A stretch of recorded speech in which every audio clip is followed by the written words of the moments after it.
नमस्कार सभी को, मैं नील बेनीवाल अवर्स एजुकेशन के इस प्लेटफॉर्म पर आप सभी का स्वागत करता हूं। तो अपनी सीरीज चल रही है जिसके अंदर हम एचएसएससी के एग्जाम में पूछे गए या हर एक एग्जाम में पूछे जाते हैं जो इंपॉर्टेंट क्वेश्चन इंडिया जीके के हो या वर्ल्ड जीके के हो या इसके साथ ही आपके स्टैटिक जीके के सारे क्वेश्चन हम यहाँ पर कवर करते हुए चलेंगे और आपके आने वाले एग्जाम्स में यहाँ से आपको जरूर क्वेश्चन जो है वो देखने को मिलेंगे। स्टार्ट करते हैं और पीछे की क्लास अगर रहती है तो आप जाकर जरूर देखें प्ले लिस्ट में, और उनके नोट्स अगर बनाओगे तो वो काफी ज्यादा बेनिफिशियल रहेंगे। आप एग्जाम के नजदीक आते ही उनका रिविजन जरूर कर लेना। वर्ल्ड बैंक की यहाँ पे बात की गई है। विश्व बैंक जो कि दुनिया का बैंक होगा, यहाँ पे उसका हेडक्वार्टर या मुख्यालय जो है पूछा गया कहाँ पे। सबसे पहली बात वर्ल्ड बैंक की जो है स्थापना कब होती है? जुलाई 1944 के अंदर, जुलाई 1944 को जो है वो स्थापना होती है वर्ल्ड बैंक की। और वर्ल्ड बैंक के अभी प्रेजेंट टाइम में अध्यक्ष जो है वो कौन हो जाएंगे? अभी इसके अध्यक्ष कौन हो जाएंगे? डेविड मालपस जो है वो भी प्रेजेंट टाइम में, डेविड मालपस जो है अभी प्रेजेंट टाइम में इसके अध्यक्ष होंगे। याद कैसे रखेंगे? याद रखने के लिए आप याद रख सकते हो वर्ल्ड बैंक जो कि दुनिया का बैंक है, यानी कि इसके पास क्या है? पैसा सबसे ज्यादा है, यानी कि जिसके पास माल ज्यादा है वो आपका इसका अध्यक्ष, यानी कि डेविड मालपास जो है इसके अध्यक्ष हो जाएंगे। अब इसका हेडक्वार्टर पूछा गया कहाँ पे? वाशिंगटन डीसी में जो वो इसका हेडक्वार्टर रहेगा। ये क्लियर करना, इसको नोट करना। और दूसरा इंपॉर्टेंट कौन सा जो एचएसएससी के एग्जाम में पूछा गया था? IMF, इसकी फुल फॉर्म पूछी गई थी अभी 2021 के एग्जाम में। इंटरनेशनल मॉनेटरी फंड जो है इसके आपकी फुल फॉर्म हो जाएगी इंटरनेशनल मॉनेटरी फंड। इसका भी हेडक्वार्टर जो है वो कहाँ पे है? इसका भी हेडक्वार्टर वाशिंगटन डीसी में है। वाशिंगटन डीसी में जो है इसका आपका हेडक्वार्टर रहेगा। तो दोनों के दोनों, वर्ल्ड बैंक और IMF, इंटरनेशनल मॉनेटरी फंड और वर्ल्ड बैंक, दोनों का हेडक्वार्टर मुख्यालय रहेगा वाशिंगटन डीसी में। IMF की बात करें तो इसके अध्यक्ष कौन है? तो इसके अध्यक्ष आपके हो जाएंगे कौन? क्रिस्टलिना जॉर्जीवा जो है अभी प्रेजेंट टाइम में, क्रिस्टलिना जॉर्जीवा।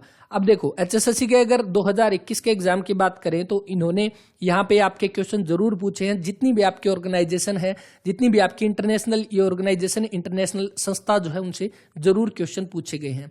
IMF से एक इंपॉर्टेंट क्वेश्चन यहाँ पे जो बनता है, इसको आप नोट कर सकते हैं। कौन सा? इसके अभी प्रेजेंट टाइम में चीफ इकोनॉमिस्ट जो है अभी प्रेजेंट टाइम में कौन है? चीफ इकोनॉमिस्ट कौन हो जाएगी? गीता गोपीनाथ जो है, ये ध्यान रख लेना, ये इंपॉर्टेंट हो जाएगा। और दूसरा इससे जुड़ा हुआ एक लास्ट क्वेश्चन जो बनता है कि इसकी करेंसी जो है वो क्या हो जाएगी? SDR। IMF की मुद्रा या जो IMF की करेंसी जो है, ये बहुत बार एग्जाम में पूछा गया। SSC रेलवे के एग्जाम में स्पेशल ड्राइंग राइट्स जो है वो इसकी क्या हो जाएगी? स्पेशल ड्राइंग राइट्स जो है वो हो जाएगी इसकी मुद्रा, करेंसी हो जाएगी। तो ये सारे के सारे नोट कर लिए होंगे। तो यहाँ पे जो क्वेश्चन पूछा गया था, विश्व बैंक का मुख्यालय हेडक्वार्टर कहाँ पे है? तो वाशिंगटन डीसी, और IMF का भी वाशिंगटन डीसी के अंदर। क्लियर है? तो इसके बाद देख लेते हैं नेक्स्ट क्वेश्चन जो दिया गया है। नेक्स्ट कौन सा रहेगा? देखिए यूनेस्को के बारे में पूछा गया। यूनेस्को की फुल फॉर्म आपकी क्या रहेगी? संयुक्त राष्ट्र शैक्षणिक वैज्ञानिक सांस्कृतिक संगठन, यानी कि यूनाइटेड नेशन शैक्षणिक का एजुकेशन हो जाएगा, साइंटिफिक हो जाएगा एंड कल्चरल ऑर्गेनाइजेशन इसकी फुल फॉर्म है। और इसका मुख्यालय पूछा गया है। सबसे पहले देखो यूनेस्को की बात करें तो यूनेस्को की स्थापना जो है वो कब होती है? 1945 के अंदर जो इसकी स्थापना होती है। हेडक्वार्टर कहाँ पे है? पेरिस में। पेरिस कहाँ पे है? फ्रांस में। तो पेरिस फ्रांस के अंदर जो आपका क्या रहेगा? यूनेस्को का हेडक्वार्टर जो है वो रहेगा। अभी प्रेजेंट टाइम में यूनेस्को के हेड जो है वो कौन हो जाएंगे? तो हेड कौन? आंद्रे ओजेलो जो है वो भी प्रेजेंट टाइम में, ओजेलो जो है अभी प्रेजेंट टाइम में हो जाएंगे हेड यूनेस्को के। ओके, अब उसके बाद देखो यहाँ पे क्या दे रखा है? रोम के अंदर आपका किसका है? तो फूड एंड एग्रीकल्चर ऑर्गेनाइजेशन जो है इसके आपके कौन हो जाएंगे? तो ये आपका इसका हेडक्वार्टर रोम में हो जाएगा, यानी हेडक्वार्टर रोम के अंदर food and agriculture organisation. Clear है? इसके बाद देखते हैं नेक्स्ट क्वेश्चन जो दिया गया है। देखिए फीफा कप जो है किससे संबंधित है? देखिए सबसे पहली बात, फीफा मतलब कि फेडरेशन इंटरनेशनल दी फुटबॉल एसोसिएशन। तो आपका फीफा के नाम में ही आ रहा है, किससे जुड़ा हुआ है? फुटबॉल से जुड़ा हुआ है। तो ये ध्यान रखना है आपको। फुटबॉल से कौन कौन सा? फीफा कप जो है ये फुटबॉल से है। दूसरा देखो डूरंड कप अगर पूछ ले, डूरंड कप ये भी किससे? फुटबॉल से जुड़ा हुआ है। और उसके साथ ही संतोष ट्रॉफी जो है ये भी किससे जुड़ी हुई है, फुटबॉल से। ये तीनों के तीनों आपके फुटबॉल से संबंधित हैं। ये स्टैटिक जीके का क्वेश्चन है जो एग्जाम में पूछा जाता है, डूरंड कप से जुड़ा हुआ। फीफा का आपका किससे, फुटबॉल से संबंधित है। ऑप्शन नंबर बी जो इसका वो राइट आंसर रहेगा। फीफा की बात करें तो अभी फीफा का जो आपका वर्ल्ड कप हुआ था, फीफा वर्ल्ड कप 2018 में, और ये आपका कहां पे हुआ, सबसे पहली बात रूस या रसिया में जो है ये आपका आयोजित हुआ था, रूस या रसिया में ये हुआ था आयोजित। उसके बाद इसमें आपका विनर जो है वो कौन रहा था, विनर तो कौन रहा था, फ्रांस जो है वो जीता था, फ्रांस। और अगर पूछे किसको हराया था, यानी रनर अप जो है वो कौन था, रनर अप कौन हो जाएगा, तो वो हो जाएगा क्रोएशिया। क्रोएशिया जो है वो क्या हो जाएगा, इसका रनर अप जो है वो हो जाएगा 2018 के अंदर। अब उसके बाद कब होगा, तो आपका फीफा वर्ल्ड कप 2022 जो है वो होगा। ये इंपॉर्टेंट है, कहां पर होगा ये इंपॉर्टेंट क्वेश्चन, ये होगा कतर दोहा के अंदर। कतर दोहा में जो है वो आपका हो जाएगा फीफा वर्ल्ड कप 2022। तो ये आप नोट कर लेना। और 2018 के बारे में हमने पढ़ लिया। अब एक इंपॉर्टेंट क्वेश्चन जो अपने भारत के अंदर आपका एक फीफा वर्ल्ड कप होगा, यानी फीफा वर्ल्ड कप महिला का, यानी फीमेल का आपका अंडर 17 जो है 2022 का, ये कहां पर आयोजित होगा, ये होगा भारत में। भारत में जो है ये आपका आयोजित होगा, तो ये भी आप ध्यान रख लेना, ये भी इंपॉर्टेंट हो जाएगा। तो आपका फीफा से जुड़े हुए ये क्वेश्चन आपको ध्यान रखने हैं। और right answer option number B football रहेगा। और फीफा के आपके अगर ये पूछ ले, फीफा के आपके अध्यक्ष जो है वो कौन हो जाएंगे, अध्यक्ष वो हो जाएंगे इन्फेंटिनो। इन्फेंटिनो जो है वो आपके इसके अध्यक्ष हो जाएंगे। ये सारे के सारे आप ध्यान रख लेना, इनमें से आपको एग्जाम में जरूर एक आधा देखने को मिल जाएगा। ओके, इसके बाद देख लेते हैं कौन सा दिया गया है नेक्स्ट क्वेश्चन। खजुराहो, खजुराहो जो है ये आपका स्थित है। तो खजुराहो कहां पे स्थित हो जाएगा, तो ये आपका हो जाएगा मध्य प्रदेश के अंदर। और अभी हमने बात किया डूरंड कप जो है वो किससे जुड़ा हुआ है, डूरंड कप, तो ये जुड़ा हुआ है किससे, फुटबॉल से, है ना, फुटबॉल से हो गया। और अब आपको क्वेश्चन बताना है डूरंड लाइन, एक डूरंड लाइन जो है, डूरंड रेखा, ये किस किस के बीच में है। डूरंड रेखा जो है ये किस किस देश की बीच की आपकी बाउंड्री रेखा जो है वो रहेगी, ये कमेंट करके बता देना। मध्य प्रदेश के अंदर आपका खजुराहो जो है वो स्थित हो जाएगा, यानी मध्य प्रदेश के छतरपुर जिले के अंदर, मध्य प्रदेश के छतरपुर में जो है वो आपका रहेगा खजुराहो मंदिर। और इसको जो है आपका क्या, यूनेस्को की धरोहर में भी इसको शामिल किया गया। अब देखो यूनेस्को की आपकी धरोहर के अंदर एक और कौन सा, तो एमपी के अंदर मध्य प्रदेश में ये आपका कौन सा, धुआंधार जलप्रपात, धुआंधार जलप्रपात जो है, धुआंधार जलप्रपात, ये आपका 2021 का करंट अफेयर का क्वेश्चन है। ये आपका कहां पे, जबलपुर में होगा, जबलपुर में। और इसको आपका 2020 मई 2021 को इसको यूनेस्को की धरोहर में इसको शामिल किया गया। ये एमपी के अंदर आपका खजुराहो हो जाएगा, धुआंधार जलप्रपात हो जाएगा। और इसके साथ ही सांची का स्तूप, सांची का बौद्ध स्तूप जो है वो भी आपका सांची का बौद्ध स्तूप, तो ये भी आपका कहां पे हो जाएगा, सांची का बौद्ध स्तूप। तो ये भी आपका मध्य प्रदेश के अंदर रायसेन जिला में, और इसको भी आपका यूनेस्को की धरोहर में शामिल किया गया है। तो आपका राइट आंसर जो हो जाएगा वो हो जाएगा कौन सा, ऑप्शन नंबर ए, यहाँ पे मध्य प्रदेश। अब साथ ही थोड़े बहुत करंट अफेयर के भी क्वेश्चन करते हुए चलेंगे 2021 के। तो अब यहाँ पर देखो मध्य प्रदेश की जब बात हो चुकी है, इसकी कैपिटल आपकी राजधानी कौन सी है, तो भोपाल जो है इसकी वो आपकी राजधानी हो जाएगी, कौन सी, भोपाल। दूसरा, मध्य प्रदेश का सबसे बड़ा शहर, सबसे बड़ा शहर जो है वो कौन सा होगा, सबसे बड़ा शहर कौन सा, इंदौर जो है वो आपका सबसे बड़ा शहर होगा। अब इंदौर से आप ध्यान रख लेना, 2021 यानी कि नवंबर 2021 के अंदर एक रिपोर्ट आई थी, उसमें क्या दिया गया था कि भारत का सबसे स्वच्छ शहर, भारत का सबसे स्वच्छ शहर जो है वो कौन सा हो जाएगा, सबसे स्वच्छ शहर वो हो जाएगा कौन सा, स्वच्छ शहर कौन सा, इंदौर, इंदौर हो जाएगा। ये नोट कर लेना, इंपॉर्टेंट क्वेश्चन होगा। नवंबर 2021 के अंदर जो है वो जारी किया गया था, भारत का सबसे स्वच्छ शहर इंदौर एक नंबर पे, दूसरे नंबर पे कौन सा, सूरत जो है वो दूसरे नंबर पे रहेगा, सूरत गुजरात वाला। ओके, ये नोट कर लेना। और इसके बाद देख लेते हैं नेक्स्ट क्वेश्चन जो दिया गया है। इसके साथ ही आज अपनी जो तारीख हो गई कितनी, 2 फरवरी जो है आज अपनी तारीख हो जाएगी, 2 फरवरी 2022। और 2 फरवरी को कौन सा दिन मनाते हैं, तो ये ध्यान रख लेना, करंट अफेयर का question, wetland day, wetland day जो है वो हम मनाते हैं आपका 2 फरवरी 2022 आज दिन हो गया, 2 फरवरी को मनाया जाता है वेटलैंड डे, यानी आज है 2 फरवरी। इसके साथ ही 2021 के अंदर अभी प्रेजेंट टाइम में अगर हम बात करें, टोटल वेटलैंड कितने हो जाएंगे, टोटल रामसर साइट अगर पूछ ले, रामसर साइट या टोटल वेटलैंड आपके जो है वो कितने हो जाएंगे, तो टोटल हो जाएंगे 47। अभी प्रेजेंट टाइम में टोटल 47 है। 2021 में आपके कितने नए बनाए गए थे, 5 जो है वो नए वेटलैंड जो उनको शामिल किया गया था। इन 5 के अंदर 2 तो अपने हरियाणा के हो जाएंगे, आप सभी को पता होगा हरियाणा के कौन से एक सुल्तानपुर हो जाएगा और एक आपका भिंडावास, सुल्तानपुर और भिंडावास ये 2 हरियाणा के हैं, 2 हो जाएंगे। गुजरात के जो है उनको शामिल किया गया, जिनमें एक आपका धौल हो जाएगा, एक बधावन, ये 2 गुजरात के। और उसके बाद ये पूछ ले लास्ट सबसे अंतिम जो वो आपका वेटलैंड में शामिल किया गया वो आपका कौन सा हो जाएगा, वो हो जाएगा हैदरपुर वेटलैंड। हैदरपुर वेटलैंड जो है वो आपका हो जाएगा, हैदरपुर वेटलैंड जो है वो हो जाएगा। और ये आपका कहाँ पे है, ये आपका उत्तर प्रदेश के अंदर है। इसको आपका दिसंबर 2021 के अंदर इसको शामिल किया गया और इसके साथ ही टोटल रामसर साइट जो है वो हो जाती है 47, टोटल वेटलैंड 47 यहाँ पे। ब्राजील की राजधानी जो है वो आपकी क्या हो जाएगी, तो ब्राजील जो है उसकी राजधानी हो जाएगी ब्राजीलिया। ऑप्शन नंबर सी जो है इसका यहाँ पे वो राइट आंसर है। और यहाँ पे देखो रियो डी जेनेरियो, तो ये आपका क्या है, ये आपका शहर हो जाएगा आपका ब्राजील के अंदर। और आपको याद होगा रियो के अंदर आपके ओलंपिक होते हैं। अभी प्रेजेंट टाइम में 2020 के जो आपके ओलंपिक हुए ना, अभी प्रेजेंट टाइम में 2020 के ओलंपिक ये आपके कहाँ पे हुए, ये टोक्यो जापान के अंदर हुए ना, अभी टोक्यो जापान के अंदर।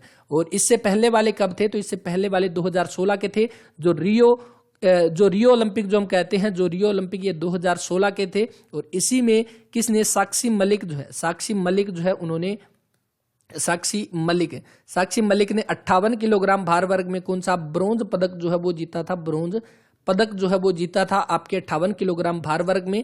और इसी के साथ जब ये इन्होंने मेडल जीता, इसके बाद इनको बेटी बचाओ बेटी पढ़ाओ का ब्रांड एम्बेसडर बनाया गया। बेटी बचाओ बेटी पढ़ाओ का ब्रांड एम्बेसडर बनाया गया, बेटी बचाओ बेटी पढ़ाओ। और ये स्कीम आपकी कब शुरू हुई थी, बेटी बचाओ बेटी पढ़ाओ, पानीपत से नरेंद्र मोदी ने जो है इनकी शुरुआत की थी 22 जनवरी 2015 को। ये सारे के सारे इंपॉर्टेंट हैं, इनको आप नोट कर सकते हैं। इसके बाद साक्षी मलिक को जो है बनाया गया आपका ब्रांड एम्बेसडर बेटी बचाओ बेटी पढ़ाओ का। इसके बाद देखते हैं नेक्स्ट कौन सा, सार्क की यहाँ पे बात की गई है। सार्क यानी south Asian association for regional corporation, इसकी आपकी फुल फॉर्म होती है। गृह मंत्रियों की पहली बैठक 11 मई 2006 को संपन्न कहां पे हुई, तो ढाका। ऑप्शन नंबर सी यहाँ पे इसका राइट आंसर। सार्क की बात करें तो इसका आपका हेडक्वार्टर जो है वो कहां पे हो जाएगा, काठमांडू नेपाल के अंदर। काठमांडू जो कि क्या है, नेपाल की राजधानी है। काठमांडू नेपाल के अंदर इसका हेडक्वार्टर है। इसकी स्थापना अगर पूछ ले कब होती है स्थापना, तो स्थापना भी आप ध्यान रख लेना 8 दिसंबर 1985। 8 दिसंबर 1985 को जो है वो स्थापना होती है सार्क की। और कहाँ पे इसकी स्थापना होती है, तो इसकी होती है ढाका में। ढाका यानी कि बांग्लादेश के अंदर जो इसकी स्थापना होती है। लेकिन ये ध्यान रखना इसका हेडक्वार्टर कहाँ पे रहेगा, वो रहेगा काठमांडू नेपाल के अंदर। ओके, और इसमें आपके कौन कौन से सदस्य हैं यानी सार्क के अंदर, तो आपके जितने भी भारत के पड़ोसी देश है ना, अगर आप मैप की बात करोगे तो ऊपर आपका पाकिस्तान, उसके साथ ही आपका कौन सा पाकिस्तान हो गया, अफगानिस्तान हो जाएगा। इसके साथ और किसकी लगती है, चाइना को छोड़ देना है हमने, नेपाल हो गया। नेपाल के साथ भूटान की सीमा लगती है। भूटान के बाद म्यांमार हो जाएगा। म्यांमार के बाद आपका कौन, बांग्लादेश हो जाएगा, बांग्लादेश। और इसके साथ ही आपका दक्षिण में कौन है, श्रीलंका। तो टोटल कितने हो गए, आप देखोगे 3, 4 और 3, 7, एक भारत हो जाएगा। तो ये आपके इसके जो है क्या सदस्य हो जाएंगे सार्क के।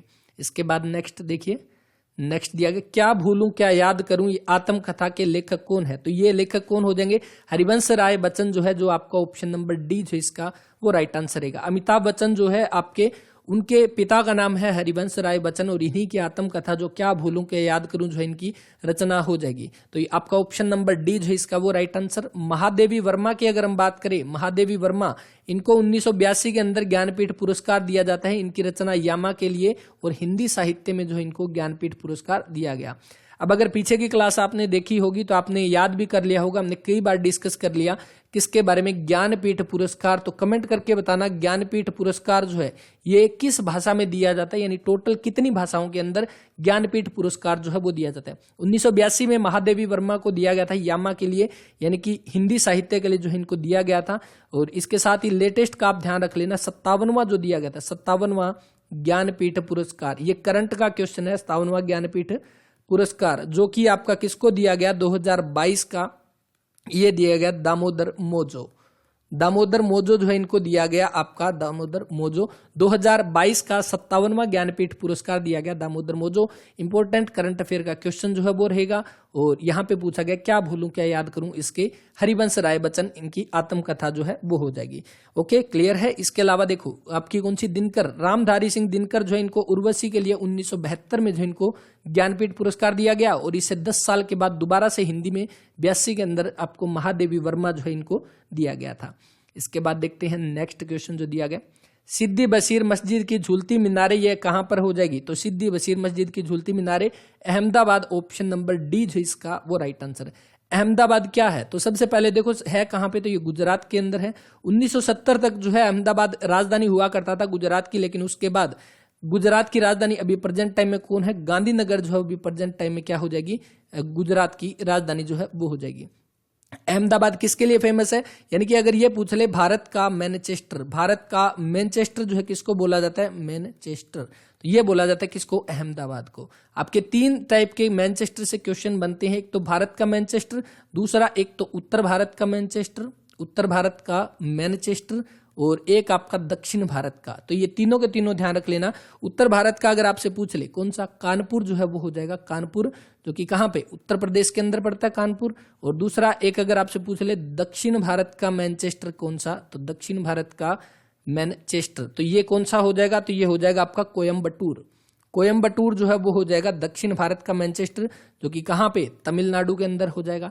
तो right answer option number D Ahmedabad जो है वो रहेगा।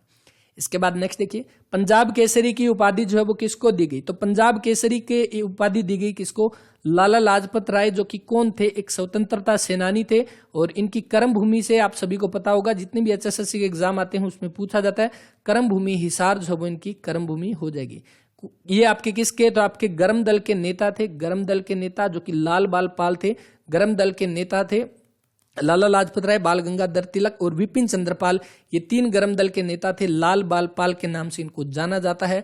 लाला लाजपत राय इनकी आपकी जो है 1928 के अंदर साइमन कमीशन के विरोध में, साइमन कमीशन जो आया था 1928 के अंदर, उसके विरोध में जो है लाठीचार्ज जो हुआ था, उसमें लाठियों के प्रहार से मृत्यु हो जाती है लाला लाजपत राय की। और इसी के दौरान इन्होंने एक जो है लाइन कही थी कि मेरे शरीर पर पड़ी एक एक लाठी ब्रिटिश सरकार के ताबूत में एक एक कील का जो है वो काम करेगी।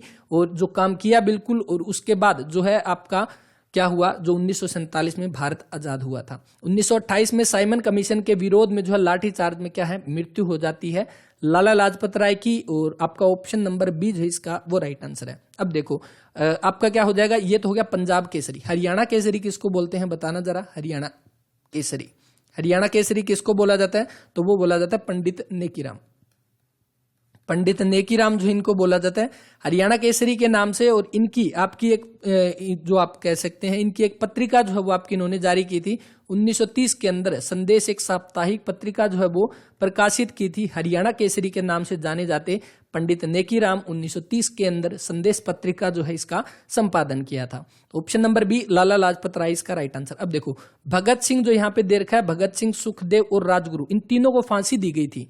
आपको याद होगा, इंपॉर्टेंट क्वेश्चन है ये। भगत सिंह हो गया और राजगुरु हो गया और चंद्रशेखर हो गया। भगत सिंह, राजगुरु और चंद्रशेखर, ये तीन जो है आपके इन स्वतंत्रता सेनानी महान क्रांतिकारियों को जो है वो फांसी दी गई। और ये कब की बात है? तो 23 मार्च 1931 को जो है इन तीनों को फांसी दी गई। ये डेट इंपॉर्टेंट है, इसको आप ध्यान रख सकते हैं। 23 मार्च 1931 को, तो ये आप ध्यान रख लेना, इंपॉर्टेंट हो जाएगा 23 मार्च 1931। और 23 मार्च को कौन सा दिन मनाते हैं? कमेंट करना यहाँ पे।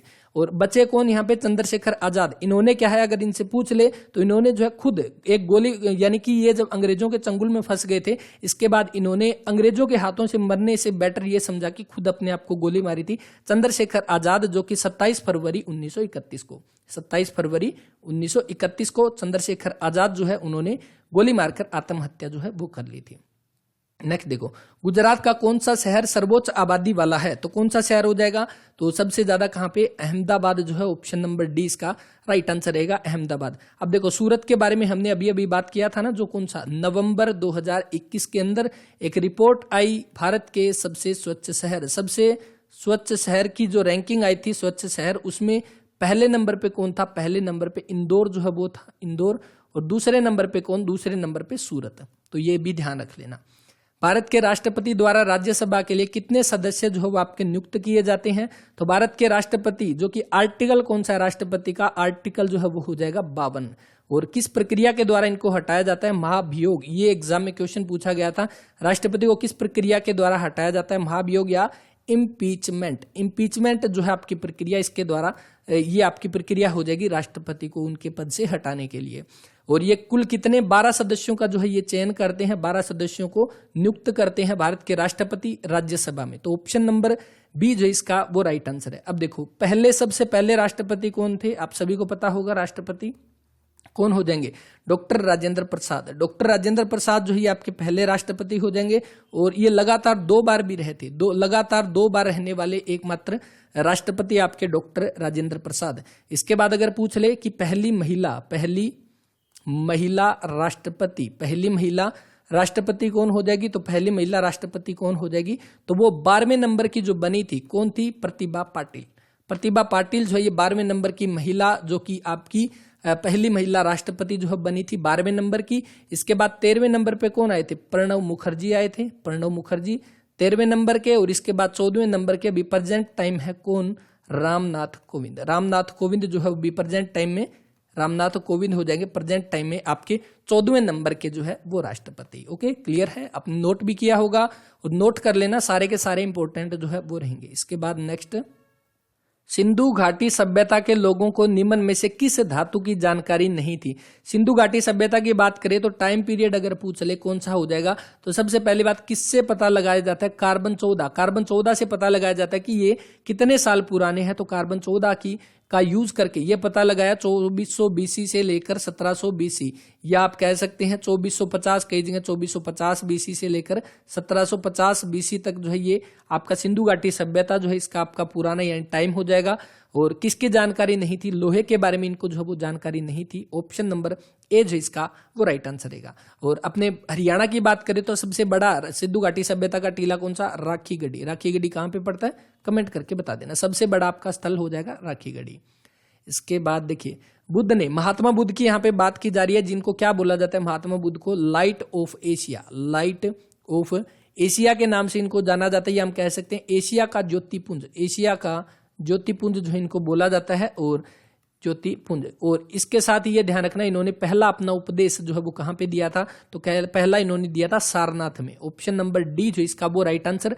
जो इन्होंने पहला उपदेश दिया था इसको किस नाम से जाना जाता है, धर्म चक्र परिवर्तन के नाम से जाना जाता है, जो उन्होंने अपना पहला उपदेश जो दिया था सारनाथ के अंदर। तो ऑप्शन नंबर डी जो इसका वो राइट आंसर रहेगा। लुम्बिनी जो देखा है, लुम्बिनी में क्या हुआ था, लुम्बिनी आपका कहाँ पे पड़ता है, लुम्बिनी नेपाल में। और इसी लुम्बिनी नेपाल के अंदर जो है वो क्या होता है, महात्मा बुद्ध जो है इनका जन्म होता है कहाँ पे, लुम्बिनी नेपाल के अंदर। और मृत्यु कहाँ पे होती है, मृत्यु होती है कुशीनगर। कुशीनगर कहाँ पे है, कुशीनगर। और कुशीनगर कहाँ पे, उत्तर प्रदेश के अंदर जो है वो पड़ेगा कुशीनगर। और कुशीनगर से इंपॉर्टेंट करंट अफेयर का क्वेश्चन ध्यान रख लेना, इंडिया की पहली ट्रांसजेंडर यूनिवर्सिटी, इंडिया की पहली ट्रांसजेंडर यूनिवर्सिटी जो है वो आपकी कहाँ पर हो जाएगी, ट्रांसजेंडर यूनिवर्सिटी। ये कुशीनगर उत्तर प्रदेश के अंदर जो ये खोली गई है, ये करंट अफेयर का क्योंकि पहली यूनिवर्सिटी है इसलिए इंपॉर्टेंट हो जाएगी। तो और इनको बोध गया के अंदर जो इनको क्या ज्ञान की प्राप्ति हुई थी, तो ये भी ध्यान रख लेना। बचपन का नाम इनका क्या था, सिद्धार्थ जो इनके बचपन का नाम था, तो ये नोट कर लेना। और बाकी इनकी जितनी भी आपकी जो बौद्ध संगतियां जो हुई थी 4, वो इंपॉर्टेंट है, उनको आप जरूर पढ़ लेना।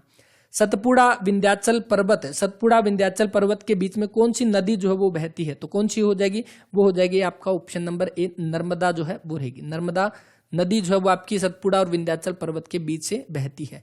नर्मदा नदी और ताप्ती, ये 2 नदियां ऐसी है जो क्या है, डेल्टा नहीं बनाती। ये क्वेश्चन भी इंपॉर्टेंट हो जाएगा, कौन सी नदियां डेल्टा नहीं बनाती, तो एक तो नर्मदा, एक ताप्ती। नर्मदा और ताप्ती 2 ऐसी नदियां जो आपकी डेल्टा नहीं बनाती। यमुना की बात करें तो यमुना किसकी सहायक नदी है, तो यमुना आपकी बंदरपूछ की पहाड़ी से आपकी निकलती है। आप सभी को पता होगा जो आपकी बंदरपूछ की पहाड़ी से निकलती है, और ये कहाँ पर मिलती है, ये जाकर गंगा नदी में जो है वो मिलती है। और कहाँ पर मिलती है, ये आपकी इलाहाबाद जो आपकी वहां पर मिलती है। और इलाहाबाद का नाम बदलकर क्या कर दिया गया, आप सभी को पता होगा, प्रयागराज या इलाहाबाद हम कह सकते हैं, नाम बदलकर कर दिया गया। यहां पर जाकर यमुना नदी जो है वो मिलती है गंगा नदी के अंदर। ओके, तो आपका ऑप्शन नंबर ए नर्मदा जो है इसका वो राइट आंसर रहेगा। बांदीपुर राष्ट्रीय उद्यान आपको कहां देखने को मिलेगा, तो कहां देखने को मिलेगा, बांदीपुर हो गया, इसके अलावा कौन सा, भद्रा नेशनल पार्क हो गया, सोमेश्वर जो है तो सोमेश्वर हो जाएगा। इसके अलावा तुंगभद्रा, ये सारे के सारे कहां पर होंगे, तो ये सारे के सारे कर्नाटक के अंदर होंगे। ऑप्शन नंबर ए जो इसका वो राइट आंसर है। तमिलनाडु के अंदर कौन सा, तो इंदिरा गांधी अभ्यारण्य कहां पे है, तमिलनाडु के अंदर हो जाएगा। तो ये ध्यान रख लेना। और एक इंपॉर्टेंट क्वेश्चन करंट अफेयर का नोट कर लेना, कौन सा, Jim Corbett national park, Jim Corbett national park जो है ये आपका कहाँ पे है? जिम कॉर्बेट नेशनल पार्क कहाँ पे है? आप सभी को पता होगा, उत्तराखंड के अंदर अपना पड़ोसी राज्य जिसके साथ सबसे कम सीमा लगती है, एकमात्र ऐसा जिला कौन सा? यमुनानगर जो सीमा बनाता है उत्तराखंड के देहरादून के साथ।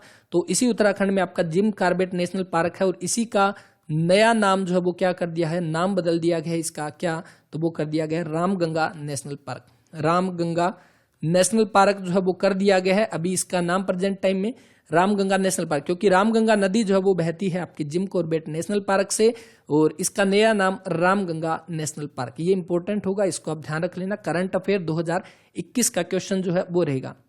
भारत में बात करें तो भारत में सबसे ज्यादा नेशनल पार्क कहाँ पे है? सबसे ज्यादा नेशनल पार्क कहाँ पे होंगे? तो आपके एमपी के अंदर होंगे, मध्य प्रदेश के अंदर सबसे ज्यादा नेशनल पार्क है। कितने? 11 जो है वो होंगे। और हरियाणा में कितने हैं बताना? हरियाणा में 2 जो है वो नेशनल पार्क होंगे। तो right answer Karnataka, option number A जो इसका वो राइट आंसर। और इसके बाद देखिए, संसद के संयुक्त सत्र की अध्यक्षता जो है कौन करता है? संसद के संयुक्त सत्र यानी कि ज्वाइंट सीटिंग के बारे में यहाँ पे बात की गई है। ज्वाइंट सीटिंग, तो ये ज्वाइंट सीटिंग जो है, सबसे पहली बात ज्वाइंट सीटिंग जो है इसके बारे में देखो, सारी की सारी चीजें क्लियर करते हैं एक बार इसको। ज्वाइंट सीटिंग इंपॉर्टेंट है, पॉलिटी का भी इंपॉर्टेंट टॉपिक आपके सामने। ज्वाइंट सीटिंग, सबसे पहली बात आर्टिकल जो है, अनुच्छेद कौन सा हो जाएगा? तो आर्टिकल 108 के अंदर जो है वो ज्वाइंट सीटिंग के बारे में बताया गया है। और यानी कोई भी विधेयक जो होगा उसके ऊपर संसद के दोनों सदन जो कि लोकसभा और राज्यसभा जो है, लोकसभा और राज्यसभा जो है, उनके मध्य अगर गतिरोध की स्थिति होती है तो ज्वाइंट सीटिंग बुलाकर उन दोनों को एक साथ बैठाकर जो है उसके ऊपर विचार किया जाता है। तो ये ज्वाइंट सीटिंग आर्टिकल 108। कौन बुलाता कौन है इसको? ये ज्वाइंट सीटिंग कौन कंडक्ट करवाता है, बुलाता कौन है? तो राष्ट्रपति जो है वो आपकी ज्वाइंट सीटिंग को बुलाता है, राष्ट्रपति बुलाता है, ठीक है।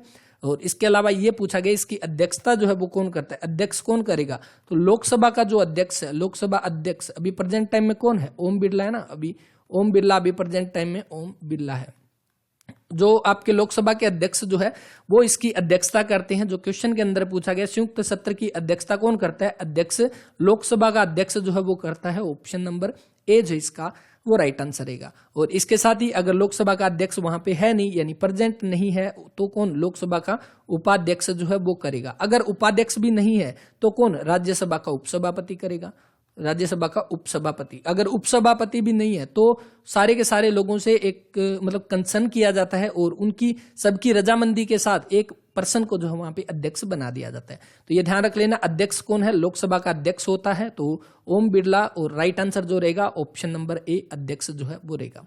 राष्ट्रपति की बात करें, ये तीनों के तीनों आप ये ध्यान रख लेना, जैसे हमने अभी बात किया था। एक तो उपराष्ट्रपति, अभी प्रेजेंट टाइम में उपराष्ट्रपति, और आपके कौन? एक राष्ट्रपति हो जाएंगे, राष्ट्रपति, और एक आपके प्रधानमंत्री, प्राइम मिनिस्टर। सबसे पहली बात तो इनके आर्टिकल 52, इसमें 11 जोड़ दो कितने? आर्टिकल 63, और इसमें 11 जोड़ दो कितने? आर्टिकल 74। ये आपके इनसे जुड़े हुए आर्टिकल है। और जो आपके उपराष्ट्रपति कौन है? श्री वेंकैया नायडू है अभी प्रेजेंट टाइम में, वेंकैया नायडू। और ये कौन से नंबर के हैं? 13वें नंबर के हैं। 13वें नंबर के आपके कौन उपराष्ट्रपति हो जाएंगे? रामनाथ कोविंद जो है, रामनाथ कोविंद जो है वो हो जाएंगे कौन से नंबर के? 14वें नंबर के भी प्रेजेंट टाइम में। और पीएम नरेंद्र मोदी जो है, नरेंद्र मोदी जो है वो कौन हो जाएंगे? 15वें नंबर के। आप इनको याद रख सकते हैं, उपराष्ट्रपति 13वें, राष्ट्रपति 14वें, पीएम 15वें नंबर के। तो ये ध्यान रख लेना। और ये सारे के सारे क्वेश्चन इंपॉर्टेंट हैं। तो आज की क्लास में हम इतने क्वेश्चन करेंगे। उम्मीद करता हूँ क्लास आपको अच्छी लगी होगी। और ये आप जरूर एक बार चेक कर सकते हो, किसी भी एग्जाम, कोई भी एग्जाम उठा के देख लेना, चाहे आप रेलवे का एग्जाम उठाकर देख लेना, चाहे आप एचएसएससी के प्रीवियस ईयर पेपर। वैसे ही एचएसएससी के क्वेश्चन हम कर रहे हैं यहाँ पे 2016 से लेकर 2020-21 तक के जो क्वेश्चन है वो सारे के सारे हम इसमें कवर करेंगे।